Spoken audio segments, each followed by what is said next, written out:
Assalamualaikum warahmatullahi wabarakatuh. Bingung kan jawab Nabi. Alhamdulillahirrahmanirrahim. Assalatu wassalamu ala umurnya wa ala alihi washabihi ajmain, amma ba'du. Bapak, Ibu guru, peserta pembahasan, penyebar pemahaman dan penerapan pengalaman budaya positif yang saya hormati. Pertama-tama marilah kita panjatkan puji dan syukur kehadirat Allah Subhanahu wa taala yang telah memberikan rahmat dan hidayahnya sehingga kita bisa berkumpul untuk melaksanakan kegiatan yang insya Allah diridhoi oleh Allah Subhanahu wa taala. Amin. Bapak Ibu, agar kegiatan hari ini berjalan dengan lancar dan diberkati, marilah kita buka acara ini dengan ucapan Bismillah bersama. Bismillahirrahmanirrahim. Saya di sini sebagai moderator akan memandu acara dari awal sampai akhir, di mana untuk narasumber atau pematerinya adalah dari rekan kita yaitu Ibu Nika Marlina Sudan.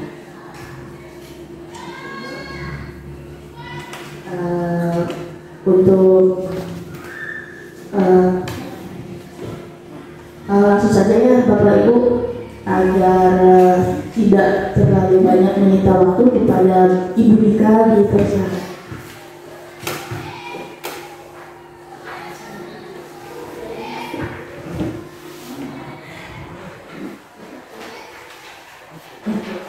Bismillahirrahmanirrahim. Assalamualaikum warahmatullahi wabarakatuh. Selamat pagi menjelang siang Bapak Ibu guru semua. Terima kasih saya ucapkan kepada moderator yang telah mempersilahkan saya memberikan kesempatan waktu ya dalam acara penyebar pemahaman dan penerapan pengamalan dari budaya positif. Dan saya ucapkan terima kasih juga kepada Bapak Ibu guru semua yang berkenan menyempatkan waktunya di sela-sela kesibukan, yang mana saya tahu sendiri bahwa Bapak Ibu sangat sibuk ya, ada kesibukan lainnya, jadi saya ucapkan terima kasih banyak. Langsung saja, saya di sini bukan tahu ya, bukan mengetahui apapun itu tentang budaya positif, hanya selangkah lebih tahu karena saya kebetulan sedang menjalankan pendidikan guru penggerak, yang mana ada pengimbasan mengenai aksi di modul 1.4 Bapak Ibu mengenai budaya positif. Jadi bukannya saya mengetahui segala hal, hanya mencoba ya mendiseminasikan apa yang telah saya ketahui. Langsung saja kita mulai. Jadi konsep inti dari budaya positif di sini ada banyak sekali ya Bapak Ibu, yang saya juga masih belajar ya, masih belajar untuk paradigma yang baru ini mengenai budaya positif ya. Yang pertama yaitu perubahan paradigma belajar, kemudian ada disiplin positif, ada nilai-nilai kebajikan, kebutuhan dasar manusia, motivasi perilaku manusia, posisi kontrol guru, dan keyakinan kelas, dan yang terakhir yaitu segitiga restitusi. Yang mana ini budaya positif di sini sebetulnya telah kita lakukan ya sedikit ya. Nah nanti saya harapkan saya sendiri secara pribadi dan rekan semua bisa mengetahui, tidak hanya mengetahui, namun bisa mengaplikasikan apa yang telah diketahui mengenai budaya positif ini. Yang pertama mengenai pembelajaran paradigma baru. Seperti yang kita ketahui bahwa kurikulum sekarang itu sudah berubah, yang tadinya kurikulum 2013 menjadi kurikulum merdeka yang berlandaskan pada filosofi pendidikan Ki Hajar Dewantara, yang mana Ki Hajar Dewantara ini sendiri sudah kita ketahui sejak dahulu ya, dan kemudian sekarang diadopsi kembali sebagai landasan dalam pendidikan Indonesia. Dalam pembelajaran paradigma baru ini, yaitu pembelajaran yang dirancang, yang disesuaikan dengan kebutuhan dari peserta didik itu sendiri, yaitu dikatakan dengan prinsip pembelajaran berdiferensiasi. Mungkin Bapak Ibu lebih mengetahui dari saya atau sudah mengenal apa itu pembelajaran berdiferensiasi. Jadi pembelajaran diferensiasi itu pembelajaran yang mana kita menuntut anak agar bisa mengembangkan potensi minat bakatnya yang kita dapat tuntut, ya, supaya dia tumbuh dan kembang sesuai dengan kodratnya, yaitu kodrat alam maupun kodrat zaman, seperti itu. Ya, tentunya untuk mewujudkan profil pelajar Pancasila. Bapak Ibu mungkin sudah tahu dimensi profil pelajar Pancasila ada berapa? Ada 6, iya betul sekali, ada 6. Yang pertama ada beriman dan bertakwa terhadap Tuhan Yang Maha Esa dan berakhlak mulia, berkebinekaan global, bergotong royong, kreatif, bernalar kritis, dan yang terakhir adalah mandiri. Nah, itu tujuan selanjutnya, itu mewujudkan profil pelajar Pancasila.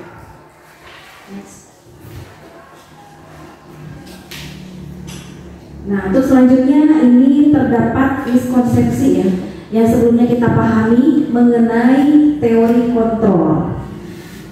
Nah, yang awalnya pembelajaran itu tidak berpihak pada murid, dulu kan kita masih berorientasi bahwa guru itu dapat mengontrol murid, ya, mengatur bagaimana belajarnya murid. Nah, namun ternyata dalam filosofi pendidikan Ki Hajar Dewantara tidak demikian ya Bapak Ibu. Jadi guru itu hanya menuntun, mengarahkan, ya. Seperti halnya petani, ya.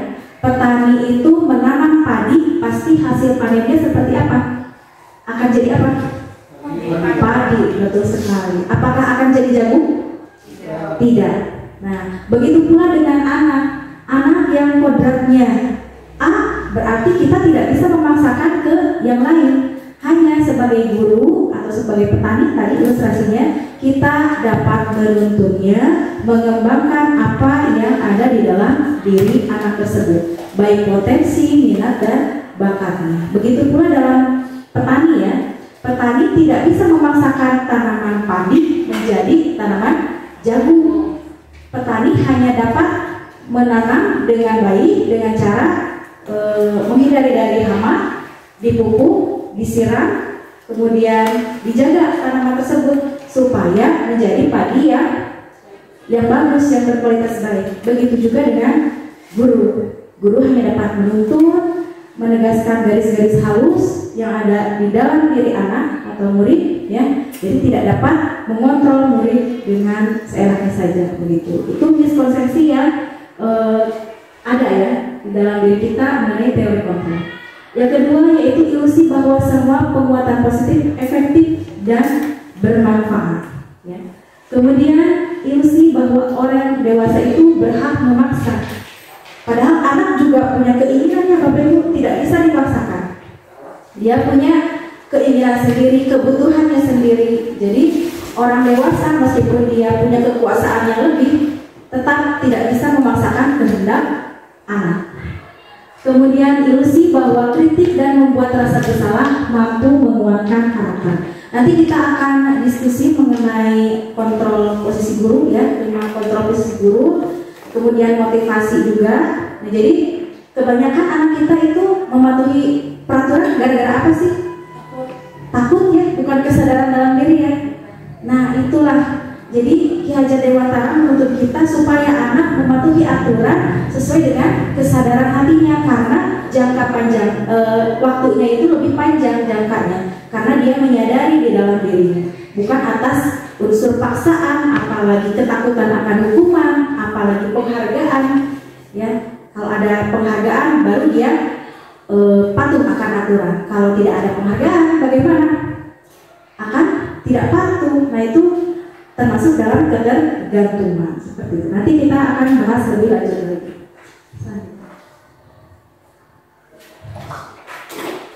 Kemudian selanjutnya mengubah paradigma stimulus respon ke pendekatan teori kontrol. Seperti yang terlihat di sini ada perbedaan mengenai perilaku stimulus respon yang kita ubah harus menjadi perilaku yang dapat mengontrol, teori kontrol. Yang pertama, realitas kebutuhan kita sama. Kalau dalam stimulus respon, ternyata dalam teori kontrol kebutuhan kita berbeda. Jadi anak tidak bisa semuanya disamakan dalam satu kelas. Kalau misalnya lihat gambar semua, padahal kan dalam satu kelas memiliki gaya belajar berbeda atau kebutuhan yang berbeda. Ada yang suka mendengar audio atau melihat visual, gitu ya, berbeda-beda. Nah itulah yang dinamakan tadi pembelajaran yang berdiferensiasi. Kemudian yang kedua, semua orang melihat hal yang sama. Tapi dalam teori kontrol, setiap orang memiliki gambaran yang berbeda. Sudut pandangnya kan berbeda, tidak sama. Kemudian kita mencoba mengubah orang agar berpandangan sama dengan kita. Sedangkan dalam teori kontrol, kita berusaha memahami pandangan orang lain tentang dunia. Jadi kita tidak bisa menyamakan apa yang kita pandang, ya. Sudut pandang kita tidak bisa kita paksakan kepada orang lain seperti itu. Kemudian perilaku buruk dilihat sebagai suatu kesalahan. Padahal dalam teori kontrol semua perilaku itu memiliki tujuan. Misalnya saja Bapak Ibu, di dalam kelas ada anak yang main game misalnya di dalam kelas pada saat pembelajaran. Nah, itu kan sebuah kesalahan ya Bapak Ibu. Langsung dipanggil ke BK gitu ya. Padahal anak tersebut memiliki kebutuhan tersendiri atau maksud tersendiri kenapa bisa melakukan kesalahan seperti itu. Nah, kita sebagai guru berarti harus mencari alasan kenapa penyebab dari si anak berbuat kesalahan seperti itu. Nah, kita harus mengoreknya. Kemudian orang lain bisa mengontrol saya, padahal hanya Anda sendiri yang dapat mengontrol diri Anda sendiri. Kalau lapar, apakah orang lain tahu kalau kita lapar? Tidak. Tetap kita sendiri yang akan makan kan? Gak mungkin disuapin. Kalau bilang ya Pak, ya disuapin. Jadi tetap kontrol diri itu ya tetap ada dalam diri kita sendiri, tidak bisa dikontrol oleh orang lain seperti itu. Saya bisa mengontrol orang lain, Anda tidak bisa mengontrol orang lain. Berarti tadi ya sama saja, orang lain tidak bisa mengontrol diri kita sendiri. Ya, yang tahu diri kita ya kita sendiri seperti itu. Pemaksaan ada pada saat bujukan gagal, kemudian kolaborasi dan konsensus menciptakan pilihan-pilihan baru. Nah, jadi dari tadi ya, yang peraturan itu dipatuhi oleh anak karena ada paksaan, keterpaksaan. Nah, itu membuat diri anak itu menjadi seorang yang gagal karena tidak menyadari dalam dirinya sendiri. Kemudian model berpikir menang atau kalah, tetapi dalam teori kontrol hanya ada model berpikir menang dan menang. Gitu ya. Merinding ya kalau bisa mendalami filosofi pendidikan Ki Hajar Dewantara itu benar-benar banyak makna yang tersirat. Kita harus berhamba pada murid yang tadinya kita cuma ngajar aja ya, teacher center. Sekarang kita benar-benar harus menghamba Bapak Ibu. Menghamba bukan berarti kita harus bersujud ya, hormat atau seperti itu. Tapi benar-benar kita tuh menjadikan anak itu sebagai intan berlian ya. Kalau kata teman-teman saya itu, murid itu bagaikan apa? Intan berlian yang berharga karena sebagai gambaran bentuk wujud dari wajah Indonesia. Kalau diselami ke sana benar-benar merinding. Ya, selanjutnya. Nah, kemudian di sini ada disiplin positif. Jadi untuk mewujudkan budaya positif, pertama kita akan bahas mengenai disiplin positif. Disiplin positif berasal dari kata disiplina yang artinya belajar, ya. Yang mengacu pada disiplin diri yang memiliki tanggung jawab terhadap apa yang telah dilakukannya berdasarkan nilai-nilai yang diyakini. Jadi harus diyakini terlebih dahulu, kemudian dilaksanakan, ya. Dan disiplin positif ini merupakan salah satu cara penerapan disiplin untuk menumbuhkan kesadaran serta memberdayakan peserta didik tanpa imbalan, penghargaan ataupun hukuman, ancaman dan hukuman. Jadi harus benar-benar sadar dari dalam dirinya sendiri. Maka dari itu kita sebagai pendidik harus mewujudkan murid, membentuk murid yang dapat menyadari ya akan pentingnya disiplin positif, bukan hanya dia mematuhi saja secara lisan ataupun secara perlakuan dengan paksaan, namun harus diyakini juga di dalam hatinya. Gitu ya. Selanjutnya, nah, ini ada nilai-nilai kebajikan. Tadi kan disiplin positif itu menjunjung atau meyakini nilai-nilai kebajikan. Nilai kebajikan itu adalah nilai yang disepakati bersama tanpa kita memandang ras, suku, agama ataupun yang lainnya. Di sini ada beberapa contoh yang sebetulnya banyak sekali ya. Nilai-nilai kebajikan. Yang pertama yang sering kita dengar dan lihat yaitu profil pelajar Pancasila yang digembar-gemborkan di dalam kurikulum Merdeka. Ada 6: beriman dan bertakwa pada Tuhan Yang Maha Esa dan berakhlak mulia, yang di dalamnya per dimensinya itu memiliki subdimensi juga, elemen-elemen ya dan subelemen yang banyak sekali dengan makna-makna positif. Kemudian berkebinekaan global, gotong royong, mandiri, kreatif, dan bernalar bebas. Jadi untuk kurikulum Merdeka sendiri yaitu mengusungkan P3 ini. Kemudian yang kedua ada Ibu Primary Years Program atau PYP yang di dalamnya ada toleransi, rasa hormat, integritas, mandiri, menghargai, antusias, empati, keinginan kuat, kreativitas, kerjasama, percaya diri, dan komitmen. Dan yang terakhir ini keterampilan hidup ya. Kalau saya sendiri itu lebih bukan mengesampingkan kognitif ya, tapi tetap aja kan life skill ya, life skill yang dibutuhkan untuk nanti di kehidupan anak gitu. Jadi tetap karakter juga harus benar-benar ditumbuhkan di dalam diri anak. Di sini ada dapat dipercaya, lurus hati, pendengar yang aktif, tidak merendahkan orang lain, dan memberikan yang terbaik dari dalam dirinya. Saya kagum dengan negara-negara lain seperti Jepang ya Bapak Ibu, mungkin Bapak Ibu lebih mengetahui bahwa mereka pada sekolah dasar itu bukan baca tulis yang pertama diajarkan, tetapi karakter dan budi pekerti, suruh nyapu, suruh ngepel, membereskan tempat tidur sendiri atau meja sendiri, dan itu memang benar ya, otomatis ya Bapak Ibu. Ketika perilakunya positif, kelakuannya positif, otomatis nanti kognitifnya juga akan ikut baik juga, selaras gitu ya, kebanyakan seperti itu.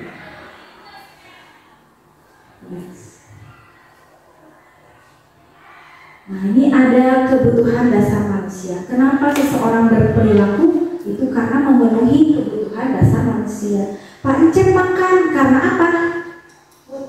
Butuh karena lapar. Nah, itulah kebutuhan dasar manusia. Ya, jadi kebutuhan dasar manusia itu adalah sesuatu yang kita lakukan ya untuk mendapatkan apa yang kita inginkan. Karena seluruh tindakan yang kita kita lakukan itu memiliki tujuan tertentu ya, dan semua usaha terbaik itu kita lakukan dalam rangka memenuhi kebutuhan dasar kita sendiri. Nah di sini ada 5. Nah ada 5 kebutuhan dasar. Yang pertama itu bertahan hidup atau survival. Di dalamnya ada makanan, minuman, ya, pakaian, tempat tinggal, kemudian rasa aman, kemudian kesehatan. Kita butuh kesehatan ya?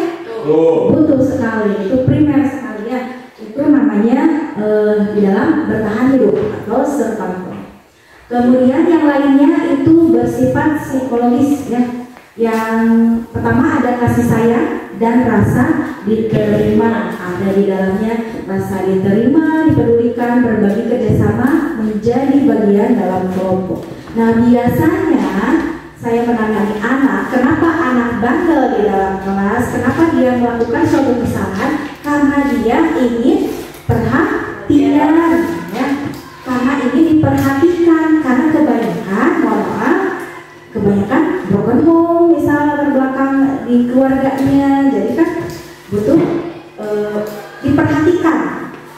Di sekolah, di rumah tidak diperhatikan, di sekolah makin tidak diperhatikan, kelakuannya makin menjadi gitu. Jadi tugas di sini guru untuk menyelami apa dasar dia berperilaku seperti itu. Kalau kata Bapak BK mah, cik atuh ya sekalian anak yang bandel ditelusuri dulu sama wali kelas. Bapak ibu guru mapel teh jangan langsung ngejudge bahwa anak itu teh bandel, gak masuk pelajaran saya, gak nyatet, gak ngerjain tugas, udah dicap bandel atau nakal. Sebetulnya kalau kita telusuri ke dalam diri ya atau latar belakang keluarganya, ternyata itu jauh dari apa yang kita bayangkan ya Bapak Ibu. Ada yang broken home lah, ada yang tinggal sama nenek atau kakeknya, ada yang masalah itu ini. Nah, jadi kita memang perlu menyelami, jangan sampai langsung menjudge anak bahwa dia nakal. Harus ditelusuri dulu alasannya kenapa dia berbuat seperti itu. Jadi dia membutuhkan rasa kasih sayang kah atau membutuhkan kebutuhan dasar yang mana gitu. Kemudian yang ketiga yaitu kebutuhan dasar penguasaan, harga diri, keinginan untuk dianggap memimpin, berprestasi, diakui dan didengar. Nah biasanya dia pengen diakui gitu ya, sebagai bentuk penguasaan dia. Nanti setelah ini kita ada contoh, silakan Bapak Ibu menjawab, siapa yang menjawab boleh. Kebutuhan dasar apakah itu gitu, yang ingin dipenuhi oleh anak tersebut. Kemudian yang ketiga dari psikis ya, psikologis, yaitu kebebasan. Nah, mereka ingin bebas ya, mandiri, memiliki pilihan, mencoba hal baru, mampu mengendalikan arah dirinya gitu ya. Belajar di kelas bosan Bu, saya pengen di luar. Berarti kan dia menginginkan suatu kebebasan, dia kebebasan dalam belajar, karena belajar tidak hanya di dalam kelas saja. Kemudian kesenangan, yaitu bermain, humor, antusiasme dan tertawa. Perlu juga di dalam pembelajaran itu kita menerapkan ice breaking atau game-game. Saya yakin Bapak Ibu guru di sini sudah banyak sekali mengaplikasikan permainan ataupun melalui aplikasi ya berupa game kepada anak. Dan saya juga secara pribadi sebetulnya bukan inovatif ya, padahal melihat dari guru-guru lain baik di sekolah ini maupun dari luar yang menerapkan permainan game. Oh menggunakan Educa Play, oh bagus nih, udah saya coba. Kemudian menggunakan word wall, oh iya bagus, nanti dicoba lagi. Atau puisi, kamu dan yang lainnya ya. Jadi kita bisa mengembangkan pembelajaran di dalam kelas, tidak monoton.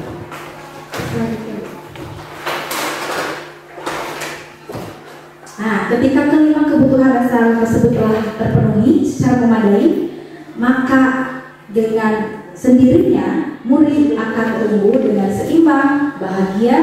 Dan sebaliknya, jika kebutuhan kelima dasar tersebut tidak terpenuhi, maka nantinya akan mengalami suatu kebosanan, kecewa, sedih, emosi yang negatif.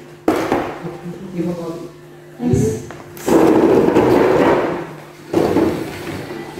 Nah, di sini ada sebuah kasus Bapak Ibu, maka nanti dari Bapak Ibu bisa maju ke depan ya untuk menjelaskan apakah kebutuhan dasar ini dan alasannya kalau bisa ya. Di sini ada sebuah ilustrasi cerita bahwa Bimo itu anak TKB, selalu berlari keluar kelas menuju jalan raya di depan sekolahnya yang ramai dengan kendaraan. Tingkahnya membuat guru Bu Ani bingung dan seringkali lari menjarinya. Ada beberapa kemungkinan jawaban yang diberikan Bimo. Identifikasi kebutuhan dari Bimo ya, jika respon Bimonya seperti ini. Nah, yang pertama, kira-kira kebutuhan dasar yang mana ini Bapak Ibu? Aku senang main kejar-kejaran dengan ibu guru, seru. Siapa yang bisa? Boleh? Ayo. Kebutuhan dasarnya ada 5. Ada ya, ada kesenangan, fun, ada survival, bertahan hidup, kebebasan, kemudian power, penguasaan, rasa ingin diterima dan kasih sayang, love and belonging. Yang mana kira-kira? Yang mana Bapak Ibu? Nomor 1 bisa, nomor 5 bisa. Nah, coba Bapak Dori silakan maju ke depan. Nanti sambil dijelaskan ya Pak ya, kenapa bisa masuk ke kebutuhan dasar tersebut.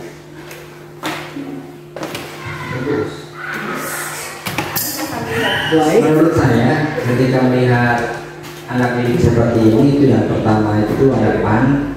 Itu emang masa-masa anak kecil itu memang masa-masanya pan. Terus yang kelima itu kenapa?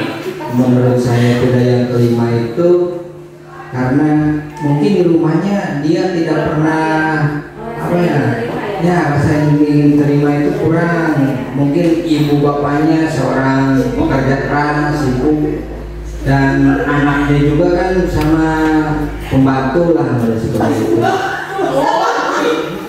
Orang kaya orang Ada yang tidak sependapat mungkin? Sependapat. Jadi fun dan rasa diterima dan kasih sayang. Love and belonging. Coba kita cek. Silakan Mulia, kita cek. Nah, ternyata kesenangannya mirip-mirip ya Bapak Ibu dapatkan. Yang kedua. Next. Boleh. Yang kedua, ibu kejar aku karena ibu guru sayang aku. Kira-kira apa ya? Ada yang bisa? Boleh. Silakan maju ke depan. Bulia. Iya, boleh.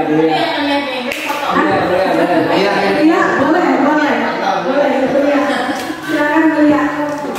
Mungkin karena di situ ibu kejar aku karena ibu guru sayang aku. Yang pertama mungkin kan dia butuh perhatian dan merasa ingin disayangi sehingga dia hanya menginginkan dikejar oleh ibu gurunya gitu. Mungkin begitu? Ya. Jadi maksudnya gimana? Yang merasa ingin dihargai, ingin Oh iya. Saya diterima ya. ya kasih sayang. Iya. Ibu kejar aku karena ibu guru sayang aku. Iya. Kayaknya ini anak kurang perhatian ya. Kurang membutuhkan perhatian. Coba kita cek ibu. Ya, betul sekali. Kemudian cinta dan kasih sayang. Love and belonging. Ya, yang kedua, aku bosan belajar mewarnai terus di dalam kelas. Nah, apa ini kira-kira? Silakan. Ibu Ali, Ibu Ina. Pak Ina, siapa ini? Silakan. Aku bosan belajar mewarnai terus di dalam kelas. Ini aku bosan belajar mewarnai terus di dalam kelas. Seperti tadi yang sudah dikemukakan oleh Ibu pemateri bahwa belajar itu tidak hanya selalu berada di dalam kelas. Jadi kemungkinan ini jawabannya adalah tentang kebebasan atau freedom. Freedom. Betul? Coba Ibu moderator dicek. Beri tepuk tangan untuk saya. Terima kasih. Ya, betul sekali. Selanjutnya, aku hebat kan bisa bikin ibu guru kejar aku. Apa ini? Ingin diakui apa? Peragaan, power, kekuatan. Ya, ada yang mau menjelaskan mungkin sedikit kenapa bisa masuk ke itu? Ke power, penguasaan. Aku hebat kan bisa bikin ibu guru kejar aku. Kayak gini jangan terlalu biasa. Baik, Jadi jawaban ini kayaknya ingin diperhatikan sih, ya. Aku hebat kan, itu kalimat kuncinya itu. Aku hebat kan, berarti berarti dia memang butuh perhatian nih. Kata-kata Baliki super katanya, kurang perhatian. Jadi atau istilahnya apa tadi penguasa ya?